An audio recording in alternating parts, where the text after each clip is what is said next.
گزشتہ اتوار کو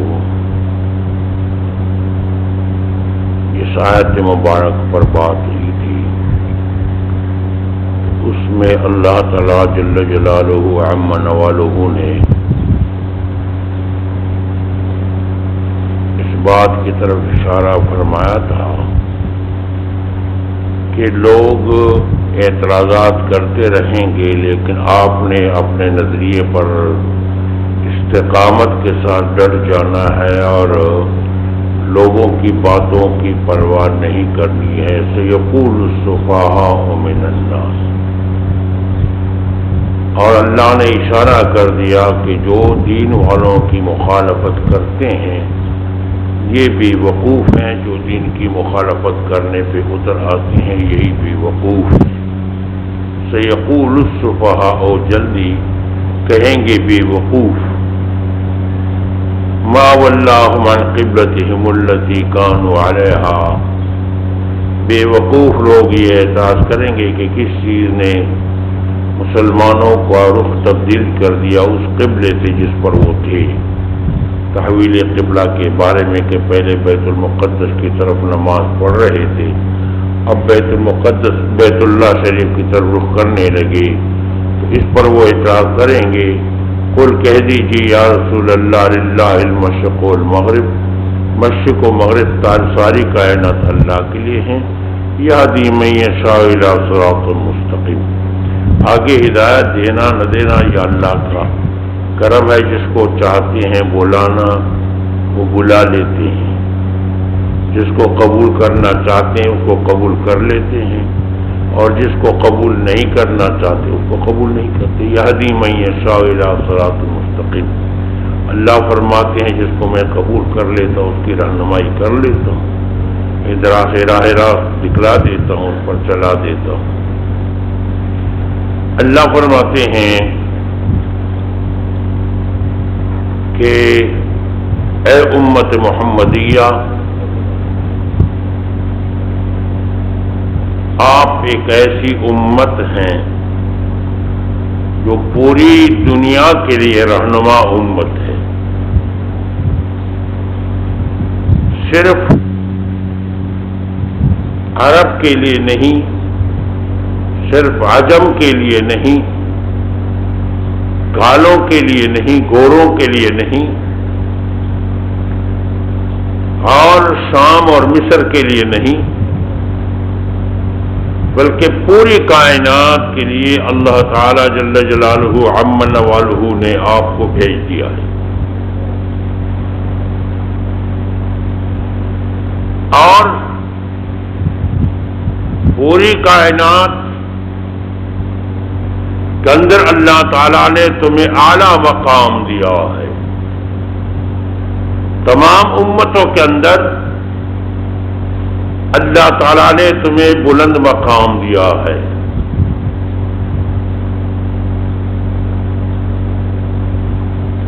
وہ بلند مقام اللہ تعالیٰ نے کیوں تمہیں عطا فرمایا؟ تمہیں عمدہ امت کس مقصد کے لیے؟ اللہ فرماتے ہیں کہ اس کا مقصد یہ ہے کہ تم صرف اور صرف اپنی قوم کے لیے نہیں بلکہ قیامت کے دن پوری کائنات کے اندر آپ گواہی دیں گے۔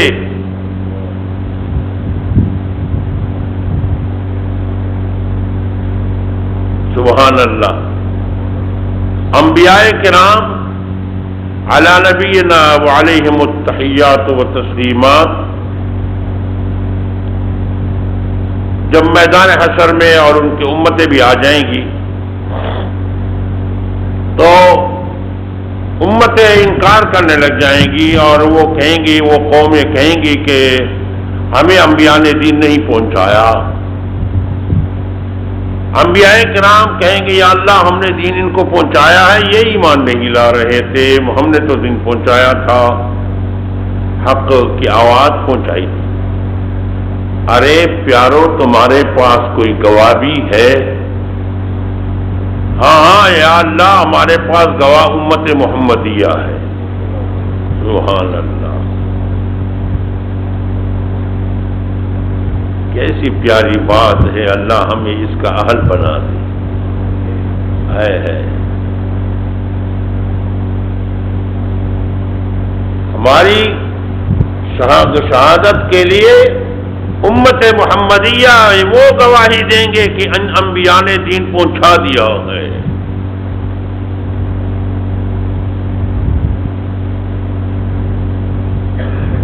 اللہ امت محمدیہ سے گواہی طلب کریں گے، ہاں یہ انبیاء کہتے ہیں، تم کیا کہہ رہے ہو؟ ہاں یا اللہ پہنچایا تھا دین، ان انبیاء نے دین پہنچایا تھا۔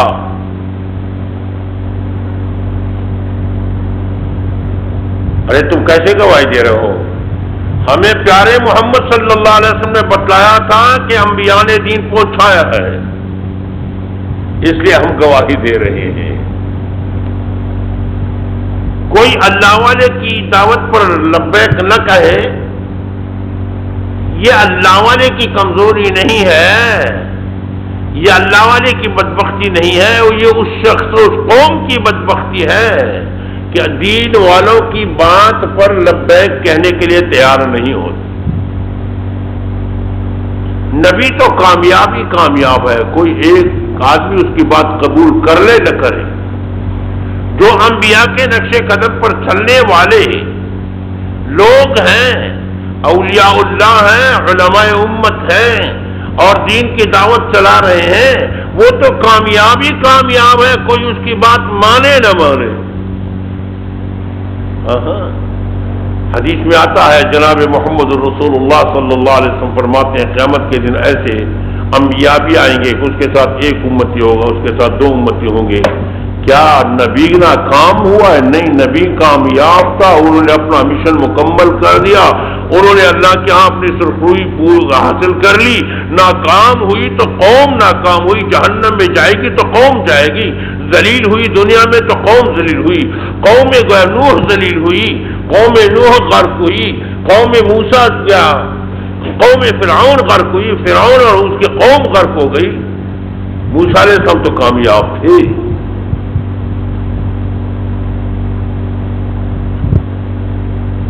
ابو جہل ناکام ہوئے، ایمان نہیں رہے، ابو جہل ناکام ہوئے۔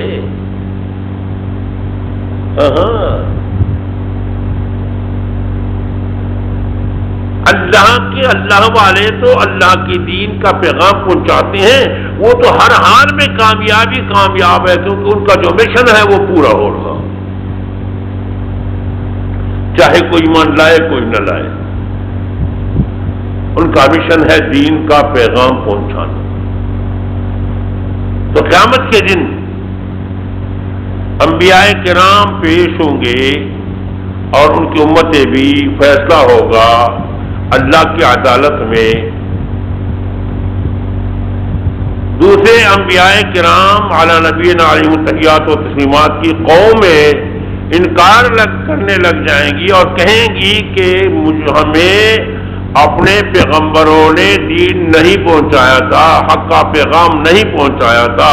انبیاء فرمائیں گے یا اللہ ہم نے دین پہنچایا تھا، اے انبیاء تمہارے پاس کوئی گواہ شہادت ہے؟ ہاں یا اللہ ہمارے پاس گواہ موجود ہے، وہ محمد امت محمدیہ ہے، علی صاحب التحیات و تسلیمات، محمد مصطفیٰ صلی اللہ علیہ وسلم کی امت ہمارے لیے گواہی دے گی۔ کتنا بڑا شرف کا مقام ہے، لیکن اس کے باوجود کتنا بڑا شرم کا مقام بھی ہے کہ امت محمدیہ کس رو پہ چل رہی ہے۔ ان کا مقام دیکھو اور ان کا کردار دیکھو۔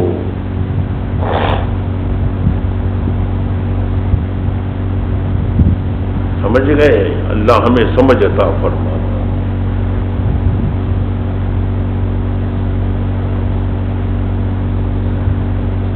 امت محمدیہ سے پوچھی جائے، اے امت محمدیہ آپ گواہی دیتے ہیں ہاں یا اللہ ان انبیاء نے دین پہنچایا تھا، تمہارے پاس دلیل ثبوت کیا ہے؟ ہمیں پیارے محمد صلی اللہ علیہ وسلم نے بتلایا تھا کہ انبیاء کرام نے دین پہنچایا ہے اور انبیاء کرام علی نبینا علیہم التحیات و تسلیمات نے کوئی کسر نہیں چھوڑی ہے. جی اس پر تمہارے پاس جی ہاں محمد مصطفیٰ صلی اللہ علیہ وسلم آ جائیں گے. ہاں یا اللہ میری امت کی صفائی کی گواہی میں دے رہا ہوں کہ میری امت کیا سچی امت ہے جو گواہی دے رہے ہیں، یہ سچ کہہ رہے ہیں.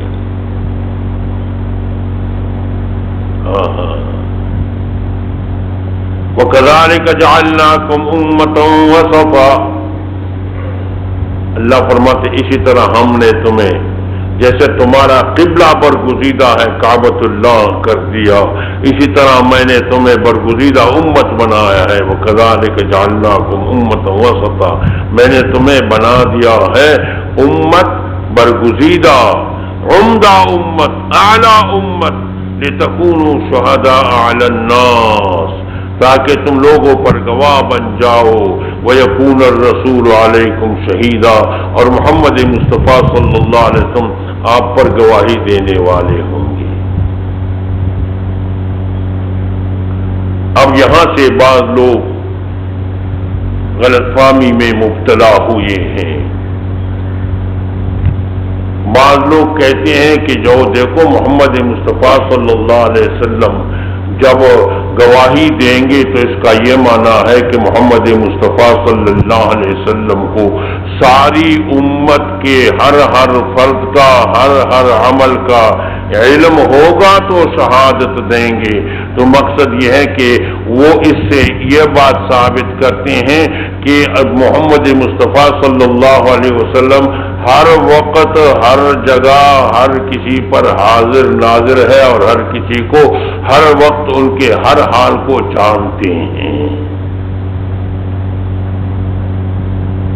بات سمجھ میں آئی؟ یہ بعض لوگ اس آیت سے یہ استدلال کرتے ہیں، لیکن یہ ان کی کم فہمی ہے. اللہ تعالیٰ ان کو سمجھ عطا فرما دے. شہادت تو پوری امت بھی دے گی، لِتَكُونُوا شُهَدَاءَ عَلَى النَّاسِ. دے گی یا نہیں دے گی؟ قرآن کہتا ہے اسی آیت میں ہے لِتَكُونُوا شُهَدَاءَ عَلَى النَّاسِ. تو کیا پوری امت محمدیہ یہ عالم الغیب ہے، پوری کائنات کو جانتے ہیں اور گواہی دیں گے؟ جیسے امت محمدیہ قرآن و سنت کی بنیاد پر گواہی دیں گے، اسی طرح محمد رسول اللہ صلی اللہ علیہ وسلم اللہ کے بتلانے پر گواہی دیں گے.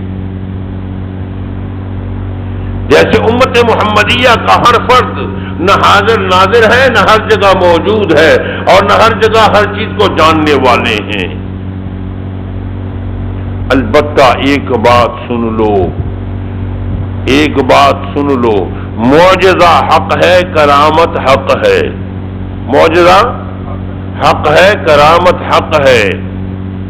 گاہے کبھی کبھی اللہ تعالی جل جلالہ عمن نوالہ بطور کشف کے کسی ولی کو اللہ تعالی دنیا کا ایک کونا دکھا دیتا ہے، یا ایک وقت پوری دنیا اس کے سامنے اللہ تعالیٰ کھول دیتے ہیں. کبھی کسی نبی کے سامنے اللہ تعالیٰ پوری کائنات کا نقشہ پیش کر دیتے ہیں ہنگامی طور پر، تو اس کو معجزہ کہتے ہیں کہ بطور کشف کے یہ کشف ہے، اور یہ کشف ہنگامی طور پر ہوتا ہے. تو یہ کشف حق ہے، یہ اولیاء کو بھی حاصل ہو سکتا ہے، انبیاء کو بھی حاصل ہو سکتا ہے، لیکن اس کا یہ معنی نہیں کہ وہ ہمیشہ کے لیے ہر وقت ہر جگہ سے ہر آدمی پر وہ دیکھنے والا ہے. بات سمجھ میں آئی؟ اس کے بارے میں حضرت شیخ سعدی رحمت اللہ تعالی علیہ کی ایک بات سنا دوں. انہیں بڑی پیاری انداز میں یہ مسئلہ سمجھایا ہے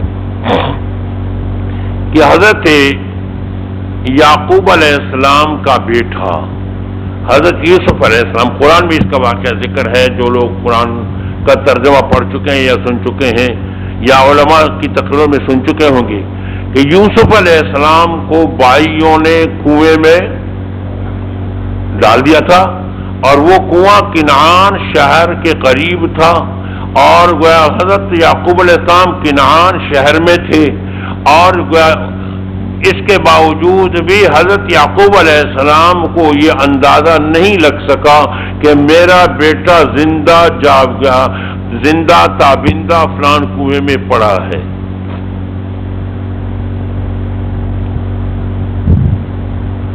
باوجود اس کے کہ وہ نبی تھے، اور صرف نبی نہیں تھے بلکہ نبی کا بیٹا تھا اور نبی کا باپ بھی تھا،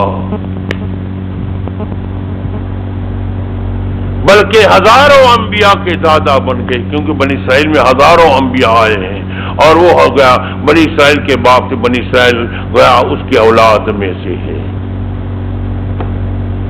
تو یعقوب علیہ السلام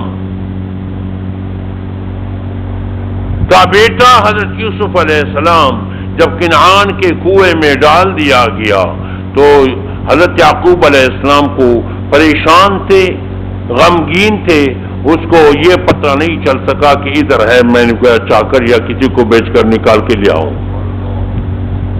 مغموم اور پریشان تھے، روتے رہے، آنسو غم کے آنسو بہاتے رہے۔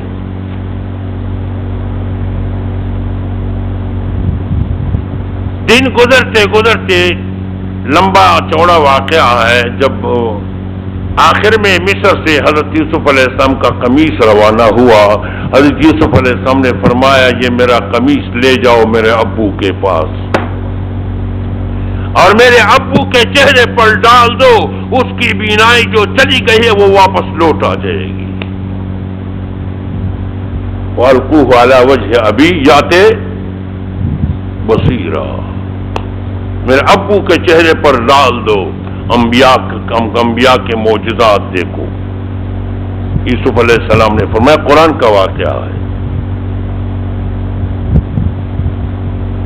تو جب وہاں سے قمیص روانہ ہو رہا ہے مصر سے، کہاں سے؟ تو یہاں حضرت یعقوب علیہ السلام فرما رہے ہیں، انی لأجد ریح یوسف لولا ان تفندون، مجھے تو حضرت یوسف علیہ السلام کی خوشبو آ رہی ہے،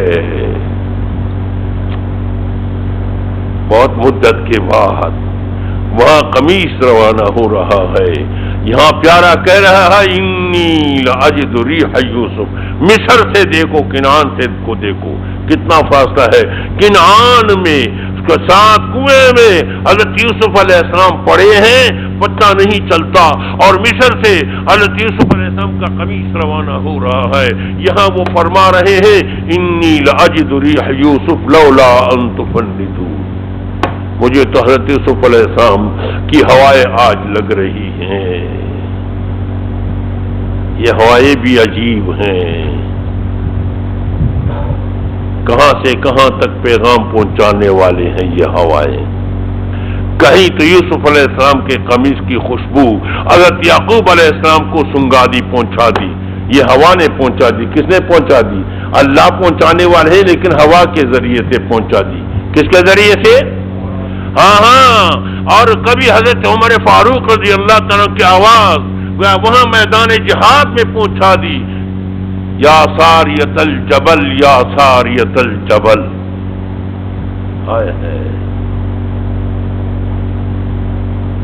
یہ ہوائیں بھی عجیب ہے، اس لیے ایک شاعر گویا اس کو ہواؤں کو مخاطب کر کے کہتے ہیں، ان نلت یا ریح الصبا یومن الی ارض الحرم بلغ سلامی روضۃ فیہا النبی المحترم۔ فرماتے ہیں بعد صبا، اگر کہیں تمہیں حرم کی طرف جانے کا موقع ملا تو میرا سلام بھی سید الانبیاء پر پیش کر دینا۔ یہ ہوائیں بھی عجیب ہیں۔ تو وہاں قمیص روانہ ہو رہا ہے، اصل مسئلہ حل کرنا تھا۔ قمیص روانہ ہو رہا ہے مصر سے تو ان کو خوشبو آ گئی، انی لاجد ریح یوسف لولا ان تفندون۔ اور یہاں ساتھ مصر میں کنعان میں، یہاں کنعان میں ساتھ کنویں میں حضرت یوسف علیہ السلام پڑے ہیں بذات خود، یہاں ان کو پتہ نہیں چلتا، اور مصر سے قمیص روانہ ہوتی ان کو خوشبو آ گئی۔ تو شیخ سعدی رحمت اللہ علیہ نے فرمایا کہ حضرت یعقوب علیہ السلام سے کسی نے پوچھا کہ اے یعقوب، یہ کیا فلسفہ ہے کہ جب مصر کنعان کے کنویں میں یوسف علیہ السلام ساتھ تھے تو آپ کو پتہ نہیں چل سکا، اور جب مصر سے قمیص روانہ ہو رہا تھا تو آپ نے فوراً فرمایا انی لاجد ریح یوسف۔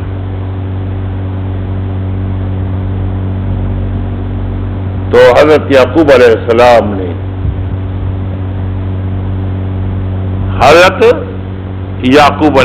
نے جواب دیا، فرمایا بگفت احوال ماں، شیخ سعدی رحمت اللہ علیہ نے اشعار میں بند کر دیا ہے، بگفت احوال ماں برق جہان است، بگفت احوال ماں برق جہان است، دم پیدا و دیگر دم نہان است،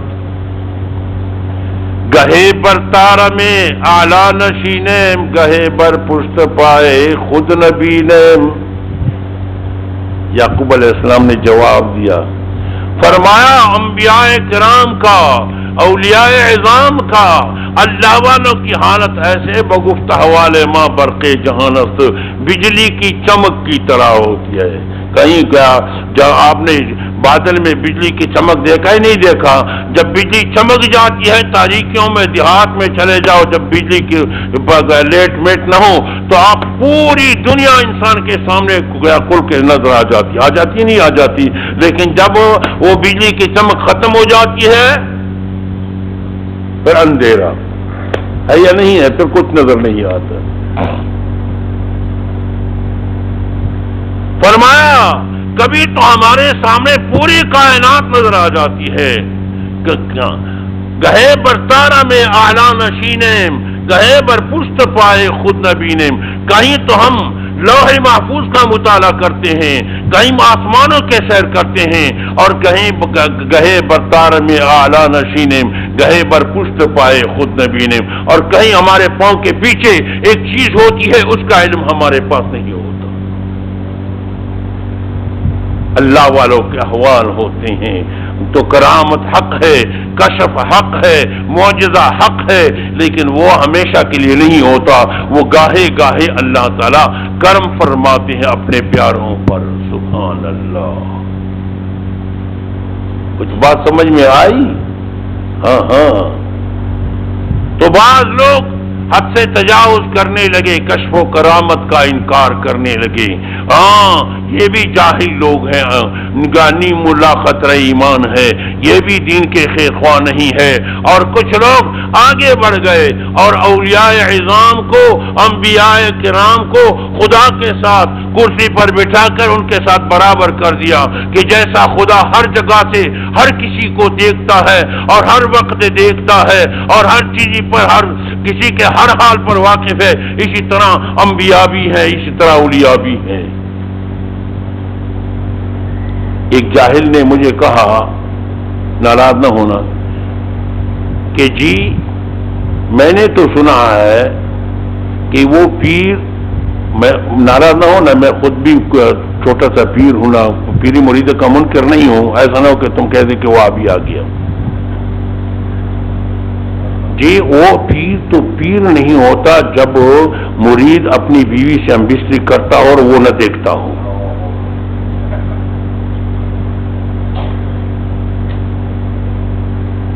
دیکھنا جہالت کا بھی کچھ حد ہوتا ہے۔ پیر اس کے لیے ہوتا ہے کہ تم بیوی کے ساتھ لگے رہو، تمہارا تماشا کرے۔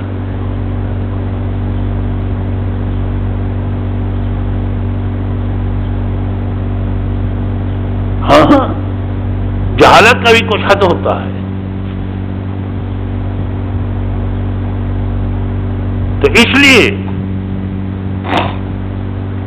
ایک حقیقت میں آپ کو بتانا چاہتا ہوں کہ دیکھو یہاں محمد رسول اللہ صلی اللہ علیہ وسلم بھی گواہی دیں گے، امت بھی گواہی دیں گے، نہ امت ساری امت عالم الغیب اس معنی سے کہ ہر وقت ہر جگہ سے جاننے والا ہے۔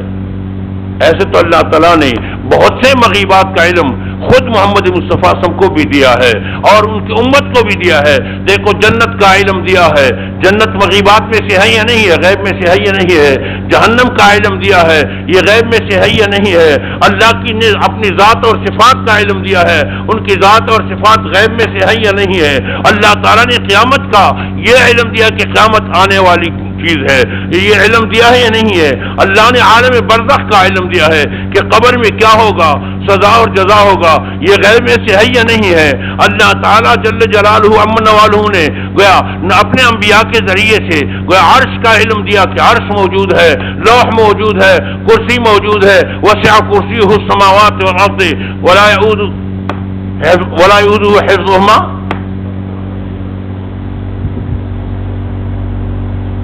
تو یہ ساری مغیبات اللہ تعالیٰ نے بہت غیب چیزوں کا علم اللہ تعالیٰ نے اپنے پیاروں بندوں کو دیا ہے، عام مسلمانوں کو بھی دیا ہے، عام انسانوں کو قرآن اور حدیث کے ذریعے سے دیا ہے۔ اللہ تعالیٰ نے یہ نہیں، یہ مراد کہ ہر جگہ ہر وقت ہر چیز پر دیکھنے والا اور نظر رکھنے والا یہ اللہ کی ذات ہے۔ اللہ کے ساتھ کوئی برابر نہیں ہے، کوئی برابر۔ اللہ تعالیٰ نے اپنے پیارے حبیب جناب محمد الرسول اللہ صلی اللہ علیہ وسلم کو بہت علم دیا ہے، بہت دیا ہے، بہت دیا ہے، بہت دیا ہے۔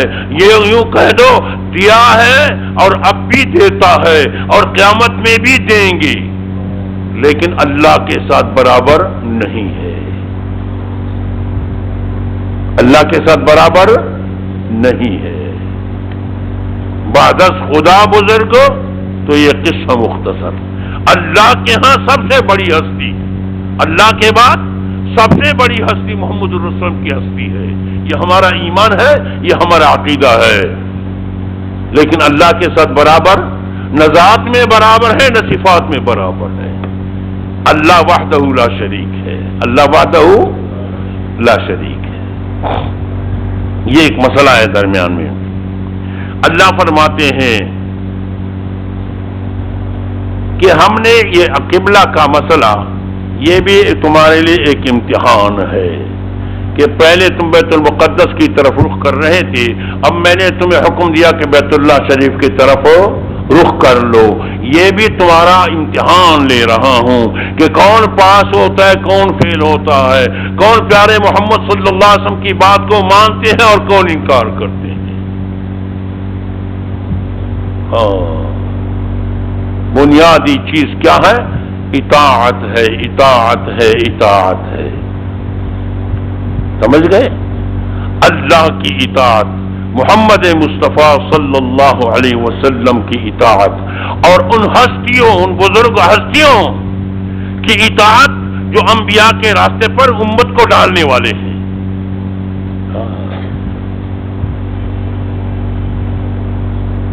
ان کی اتباع، ان کی میں نے بتایا کہ حضرت حکیم المت مولانا اشرف علی تھانوی رحمۃ اللہ علیہ نے لکھا ہے کہ طریقت اطلاع اور اتباع کا نام ہے۔ طریقت کس چیز کا نام ہے؟ اطلاع اور اتباع کا نام ہے کہ دین پر لوگوں کو خبر کرنا، دین بتلانا اور پھر اس پر عمل کرنا۔ پھر کیا؟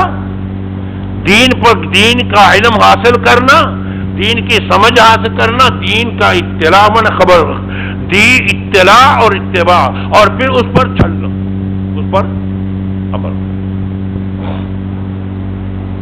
تو بنیادی چیز ہے اتباع۔ اللہ تعالیٰ ہمیں، تو اللہ تعالیٰ یہی فرماتے ہیں وَمَا جَعَلْنَا الْقِبْلَةَ الَّتِي كُنْتَ عَلَيْهَا إِلَّا لِنَعْلَمَ مَن يَتَّبِعُ الرَّسُولَ مِمَّن يَنقَلِبُ عَلَىٰ عَقِبَيْهِ، اور ہم نے نہیں بنایا تھا، نہیں ٹھہرایا تھا اس قبلے کو جس پر تو آپ تھے، الا مگر اس مقصد کے لیے لنعلم، تاکہ ہم جان لیں۔ یعنی مفسرین لکھتے ہیں کہ خدا تو جانتے تھے پہلے بھی، مراد یہ کہ ہم دنیا کو بتلا دیں، ہم دنیا کو دنیا پر واضح کر دیں،